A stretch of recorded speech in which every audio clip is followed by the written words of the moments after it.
அனைவருக்கும் வணக்கம். நான் உங்கள் குரு தங்கராஜன். AJS அப்பா ஜோதிட சூத்திரம் ஆத்மா ஜீவா சரீரா முறையில் திருமண பொருத்தம் பார்க்க 64 விதிகள்.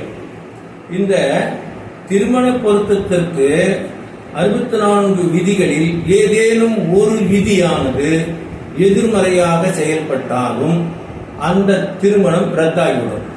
அல்லது எதிர்மறையாக செயல்பட்டு இருக்கக்கூடிய தசாபுத்திகள் நடந்து வந்தால் திருமணமே நடக்காது, தள்ளி போய்கிட்டே இருக்கும். இது ஒரு பெண்ணினுடைய ஜாதகம்.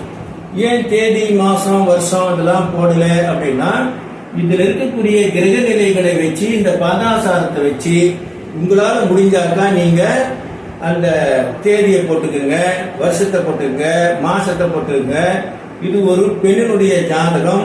ஒருவருடைய தேதியோடு மாசத்தோடு வருஷத்தோடு போடும் பொழுது அதை அவர்கள் பார்க்கும் பொழுது அவர்களுக்கு மனதிலே அச்சம் ஏற்படுகிறது. அதனால் நான் தேதி மாசம் வருஷத்தை போடல. உங்களுக்கு தேதி மாசம் வருஷம் முக்கியம் இல்லை, என்ன விதியோ அதுதான் ரொம்ப முக்கியம் அப்படிங்கறத நீங்க கவனிக்கணும். இதுக்கு பாத்தீங்கன்னா வயசு கொடுத்துட்டேன். 33 வருஷம் 6 மாசம் 10 நாள் இன்னைக்கு நடந்துகிட்டு இருக்குது. 34வது வருஷம் நடந்துகிட்டே இருக்கு. இன்னும் கல்யாணம் ஆகல. இதுக்கு கல்யாணம் ஆகலங்கிறதுக்கு முதல்ல நமக்கு இதுல புரியணும். ஏன் கல்யாணம் ஆகல? 34 வருஷம் ஆகி ஒரு பொண்ணுக்கு கல்யாணம் ஆகலன்னு சொன்னா பொண்ணு கிடைக்கலன்னு ஊரு பூரா பேசிக்கிறாங்க. ஆனா இங்க பார்த்தாக்கா பொண்ணுக்கு கல்யாணம் ஆகல அப்படின்னா இவங்க என்ன கொடுக்க மாட்டேங்கிறாங்களா, கட்டிக்க மாட்டேங்கிறாங்களா? என்ன இல்ல, ஆனா அமையல. அதுதான் நம்ம பார்க்கணும். அதனால இது பாருங்க, லக்னம் பாத்தீங்கன்னா கும்ப லக்னம். கும்ப லக்னத்துக்கு 7ஆம் இடத்துல யார் உட்கார்ந்து இருக்காங்க பாருங்க, குருவும் சுக்கரனும் உட்கார்ந்து இருக்காங்க. நாடி ஜோதிடத்துல குருவும் சுக்கரனும் அப்படி உட்கார்ந்து இருந்தாங்கன்னா இணை பிரியாத தம்பதிகள், முன் ஜென்மத்துல ஆதர்ச தம்பதிகளாக வாழ்ந்தார்கள் அப்படின்லாம் சொல்லுவாங்க. அதுல எல்லாம் குற்றம் சொல்லல, அதையும் குறையாம சொல்லல, அப்படி சொல்லுவாங்க. ஆனா இங்க கல்யாணம் ஆக மாட்டேங்குது அப்படிங்கறத பத்தி நம்ம பாக்குறோம். முக்கியமான விஷயம் தான் கேட்டீங்கன்னா, பராசர முறை அப்படி சொல்லக்கூடியதுல இல்லாத எந்த ஒரு விதியும் எந்த ஜோதிடத்திலையும் இருக்காது. எல்லாத்துக்குமே இப்ப நீங்க எந்த மீனை நீங்க பிடிச்சிட்டு வந்தாலும் கடல்ல இருந்து தான் நீங்க பிடிச்சாகணும் அப்படிங்கிற மாதிரி. கடல் இல்லாத மீனா? எத்தனை மீன் இருக்கு, எத்தனை வகையான மீன்கள் இருக்கிறது.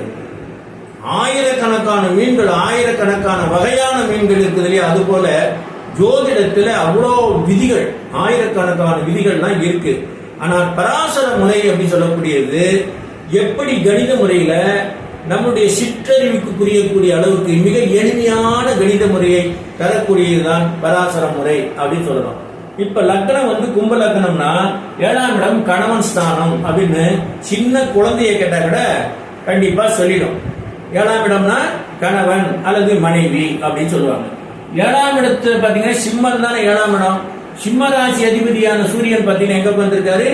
ஐப்பசி மாசத்துல இந்த பொண்ணு பிறந்ததுனால 7ஆம் பாவ அதிபதி லக்னத்திற்கு 9ஆம் பாவமாகிய பாக்கியஸ்தானத்தில போய் நீச்சமா உட்கார்ந்திருக்காரு.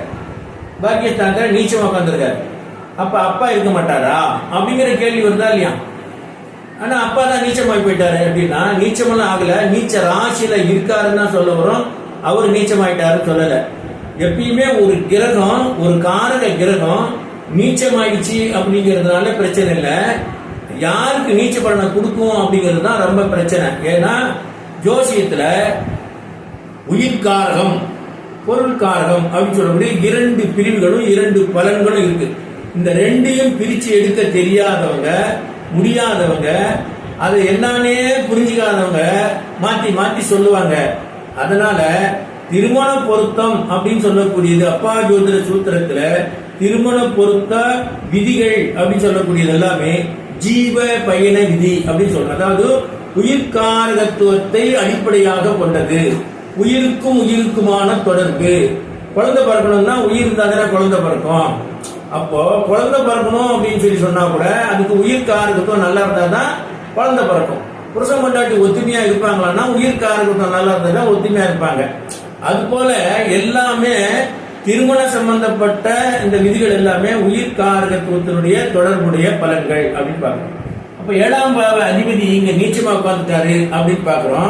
அப்ப நீச்சமா போயிட்டாருன்னா கெட்டு போயிட்டாரு அப்படின்னு. அப்ப 7ஆம் பாவாதிபதி நீச்சம் ஆகக்கூடாது இல்லையா? 7ஆம் பாவாதிபதி 9க்கு போலாமான்னா அது கூட தப்பு தான். 9ஆம் பாவாதிபதி 7ஆம் பாவத்துக்கு வந்திருக்காரு, அது கூட தப்பு தானே. 9 கூட ஏன் 7க்கு வரணும்? அப்போ 9 கூட 7ல வந்து நடக்கிற 2வது திருமணம் 7ஆம் பாவத்தில் இருக்கக்கூடிய கிரகம் 9ஆம் பாவாதிபதி. 9ஆம் பாவாதிபதி என்னவொன்னு 2வது திருமண கிரகம். அந்த கிரகம் வந்து 7ல நிக்குது. 7 கூடிய கிரகம் போய் 9ல் நிக்குது. அதாவது முதல் திருமண விதிக்கான கிரகம் போய் 2வது திருமண விதியில நிக்குது. 2வது திருமணத்துக்கான கிரகம் வந்து 7ல வந்து நிக்குது. இப்படி மாறி நிக்குது. சரி, இதோட போச்சா இந்த அக்கா போற அதோட முடிஞ்சு போச்சான்னா அதோடய முடியல. பாருங்க, 7ஆம் அதிபதி நின்னா அது போகட்டும், நடக்கக்கூடியது சூரிய தசை நடக்குது. சூரிய தசை நடக்கிறதுக்கு முன்னாடி என்ன தசை நடந்துச்சு? சுக்கர தசை. 30 வயசு வருங்க, 30 வயசு வரைக்கும் சுக்கர தசை, 20 வருஷம் சுக்கர தசை. ஏன் கல்யாணம் ஆகல? 7ல தானே சுக்கரன் இருக்காரு. களத்திர காரகனாகிய சுக்கரன் இந்த லக்னத்துக்கு 4 கூடியன் 9 கூடியன் பாக்கியாதிபதி தானே. ஒரு ஆள் சொல்றாரு பாக்கியாதிபதி திசையில தான் கல்யாணமே ஆகும், பாக்கியாதிபதி திசையில கல்யாணம் கண்டிப்பா ஆகுன்றார். பாக்கியாதிபதி தசை பாருங்க, 4 கூடியவன் 9 கூடியன் தசை லக்னத்துக்கு 7ல இருந்து 20 வருஷம் தசை நடத்திருக்குது, கல்யாணம் ஆகல. அந்த கூப்பிட்ட ஜோசியக்காரன் என்ன சொல்ல போறான்? எனக்கு பதில். அதனால 9 கூடையினுடைய தசை நடந்துச்சு, பாக்கியாதிபதி தசை நடந்துச்சு, 7ஆம் பாவத்திலே நீங்க தசை நடந்திருக்குது, 20 வருஷம் நடந்திருக்குது. அப்பயும் அங்க நடக்கல அப்படின்னு சொன்னா, அப்ப 9ஆம் பாவாதிபதி ஏன் கல்யாணம் பண்ணி வைக்கல அப்படின்னா, 9ஆம் பாவாதிபதி கல்யாணம் பண்ணி வைப்பாரு நான் கூட சொல்றேன். எல்லா ஜோசியும் நான் சொல்றதுதான். ஆனா அதுக்கு ஒரு தகுதி தராதரம் இருக்கா இல்லையா? அந்த சுக்கிரன் பாருங்க, 7ஆம் பாவத்தில் என்ற சுக்கிரன் என்ன நட்சத்திரத்தில் நிற்கிறாருன்னு பாத்தீங்கன்னா, சூரியனுடைய நட்சத்திரம் 1ஆம் பாதத்துல நிற்கிறார், உத்தர நட்சத்திரம். அந்த நட்சத்திராதிபதி சூரியன் நீச்சமா இருக்கிறார். அப்போ சுக்கிரன் என்ற 9ஆம் பாவ அதிபதி 7ஆம் பாவத்தில் வந்து 20 ஆண்டுகள் திசை நடத்தினாலும் சுக்கிரன் என்ற களத்திர காரகன் களத்திர ஸ்தானத்திலே நின்று அவர் கலஸ்தர ஸ்தானாதிபதி சாரம் ஏறி இருந்தும் அந்த கலஸ்தர ஸ்தானாதிபதியான சூரியன் நீச்சம் பெற்ற காரணத்தினால் என்ன பண்றாரு? நீச்சம் ஆயிடுச்சு. நீச்சம் பெற்ற காரணத்தினால் என்ன ஆகி போச்சு? இந்த சுக்கிரன் அப்படி சொல்லக்கூடிய கிரகம் நீச்சம் பெற்ற சூரியன் சாரத்துல இருக்கக்கூடிய காரணத்தினால அந்த சுக்கிரனால திருமணம் செஞ்சு வைக்க முடியல, திருமணமே நடக்கல அப்படின்னு நம்ம பார்க்கிறோம். இது போல இந்த விதிகளை கவனிக்காம பாக்கியாதிபதி கல்யாணம் பண்ணுவான்னா ஏன் கல்யாணம் பண்ணல அப்படிங்கிற கேள்விக்கு அவங்ககிட்ட செஞ்சது இருக்கு இல்லையா? 9ஆம் பாவாதிபதியா கல்யாணம் ஆயிருக்கும் இல்லையா? அந்த ஜாதகத்தை கையில எடுத்து பிடிச்சிட்டு கெட்டியா பிடிச்சிட்டு பேசுவானுங்க. இதை எடுத்து பேசுவானுங்களா? இப்ப 9ஆம் பாவம் ஏன்டா கல்யாணம் பண்ணி வைக்கலன்னு சொன்னா கேள்வி பண்ணா சொல்ல மாட்டாங்க. இது மாதிரி அவங்களுக்கு இந்த உயிர் பாவம் எப்படி வேலை செய்யுது, பொருள் பாவம் எப்படி வேலை செய்யுது தெரியாத கூட்டங்கள்லாம் பெரிய ஒரு ஜோசியங்க மாதிரி பேசுறானுங்க. நாம வந்து அந்த மாதிரி ஒரு விஷயத்த நீங்க தெளிவா தெரிஞ்சுட்டு ஒரு விஷயத்த சொல்லுங்க சொல்றோம். தெளிவா தெரியாம பேசுறதுனா எல்லாருமே வாத்தியாராகணும், எல்லாருமே குருவாகணும், எல்லாத்துக்கும் அதே ஆசைதான். ஒரு 4 நாளைக்கு படிச்சுட்டு 5ஆவது நாள் குருவாயிடணுங்கிறது தான் எல்லாத்துக்கும் இருக்கு. ஆனா மக்கள்கிட்ட போய் சேரக்கூடிய விஷயம் தவறா போய் சேர்ந்துருச்சுன்னா பெரிய பாதிப்பாயிடும் அப்படிங்கறத கவனத்தில் வச்சுக்கணும். அதனால இதுக்கு ஏன் திருமண தடை அப்படிங்கிறது இதுல பார்த்தோம். இன்னைக்கு சூரியனுடைய திசையில சனி புத்தி நடந்துகிட்டு இருக்கு. இப்ப பொருத்தத்துக்கு கேட்கறாங்க, இப்ப கல்யாணம் பண்ணலாமா?